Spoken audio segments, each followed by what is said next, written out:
മുംബൈയിൽ ഉയരുന്ന ഉള്ളിവിലയിൽ ആശങ്കയിലാണ് വീട്ടമ്മമാർ. അടുക്കളയിലെ അവിഭാജ്യ ഘടകമായ ഉള്ളിക്ക് വില വീണ്ടും കുതിച്ചുയർന്നതാണ് സാധാരണക്കാരുടെ കുടുംബ ബജറ്റ് തെറ്റിച്ചത്. മുംബൈയിൽ വീട്ടമ്മമാരുടെ ബജറ്റ് തകർന്നതിന്റെ സൂചനകളാണ് പുറത്തുവരുന്നത്. അടുക്കളയിലെ അവിഭാജ്യ ഘടകമായ ഉള്ളിക്ക് വില കുതിച്ചുയർന്നതോടെ സാധാരണക്കാരന് സവാള ആഡംബരമാകും. 100 रुपीज़ मतलब पहले 2 kg आता था, उसमें अभी 1 kg आता है, तो इसके लिए हम हाफ kg ही घर पे लेके आते हैं. മുംബൈ വിപണിയിൽ ഉള്ളി വില കുതിച്ചുയർന്നതോടെ വഴിയോര കടകളിലും കാന്താബാജി, മിസാൽ പാവ് തുടങ്ങിയ എരിവുള്ള ഭക്ഷണങ്ങൾക്കും ചിലവേറും. കഴിഞ്ഞ ആഴ്ച ഉള്ളിക്ക് 70 മുതൽ 80 രൂപ വരെയായിരുന്നു വില. എന്നാൽ നിലവിൽ ഉള്ളിയുടെ വില 80 മുതൽ 100 രൂപ വരെയാണെന്നാണ് റിപ്പോർട്ടുകൾ പുറത്തുവരുന്നത്. हमारे जैसे जो मिडिल क्लास लोग है वो कैसे लेंगे कांदा या कोई सब्जी भी बोलो तो.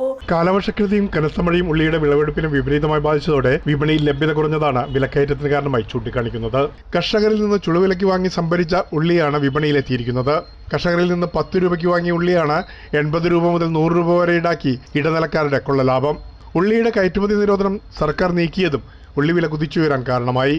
കയറ്റുമതി തീരുവ 40% നിന്ന് 20% കുറച്ചതിനെ തുടർന്നാണ് ഉള്ളിയുടെ വില വർദ്ധിച്ചതെന്ന് കേന്ദ്ര കൃഷിമന്ത്രി ശിവരാജ് ചൗഹാൻ പറഞ്ഞു. എന്നാൽ ഈ വർഷം മെയ് മാസത്തിൽ സർക്കാർ കയറ്റുമതി നിരോധനം പിൻവലിച്ചെങ്കിലും ചില നിയന്ത്രണങ്ങൾ ഏർപ്പെടുത്തിയതാണ് വീണ്ടും കർഷകർക്ക് തിരിച്ചടിയായത്.